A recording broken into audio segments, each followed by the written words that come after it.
நம்ம பால்கோவா இதில் பண்ணுறதுக்கு என்னென்ன மூலப்பொருள் அப்படின்னு பார்த்தோம் அப்படின்னா பாலும் சர்க்கரையும் தான் பால்கோவாக்கான மூலப்பொருள். அப்போ பால் வந்து ஒரு இதை எடுத்துக்கிட்ட ஒரு 10 லிட்டர் நம்ம எடுத்துக்கிட்டோம் அப்படின்னா அதுக்கு வந்து ஒரு 2 கிலோ சர்க்கரை வந்து நம்ம ஆட் பண்ணணும். இதெல்லாம் ஆட் பண்ணிட்டு தான் நம்ம இதில் போட்டு நம்ம பால்கோவா பண்ணும்போது கிட்டத்தட்ட ஒரு 3 கிலோ பால்கோவா வந்து நமக்கு கிடைக்கும். ஒரு 10 லிட்டர் பாலை ஒரு லிட்டர் 40 ரூபா வாங்கினா கூட ஒரு 400 ரூபாய் ஆகுது.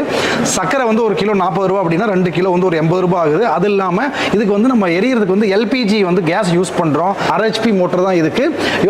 ஒரு யூனிட் கூட செலவாகும், ஒரு 1/2 யூனிட் தான் செலவாகும். கரண்ட்டு, இந்த கேஸ் இதெல்லாம் மொத்தமாக சேர்த்து மேன் பவர், அதாவது ஆள் கூலியும் இருக்கும். அப்போ இதெல்லாம் சேர்த்து ஒரு 120 ரூபா நம்ம மொத்தமாக கணக்கு போடும்போது ஒரு 600 ரூபாய் நமக்கு வந்து ஒரு கணக்கு வருது. இதில் இருந்து வர்ற அவுட்புட் பார்த்தோம் அப்படின்னா ஒரு 3 கிலோ பால்கோவா வருது. இப்போ ஒரு பால்கோவா ஒரு கிலோ வந்து ஒரு 400 ரூபாய் நம்ம கொடுத்தோம் அப்படின்னாலே வந்து 3 கிலோ பால்கோவா நம்மள 1200 ரூபாய்க்கு நம்ம சேல் பண்ணோம் அப்படின்னா நமக்கு ஆன செலவு வெறும் 600 ரூபாய் தான்.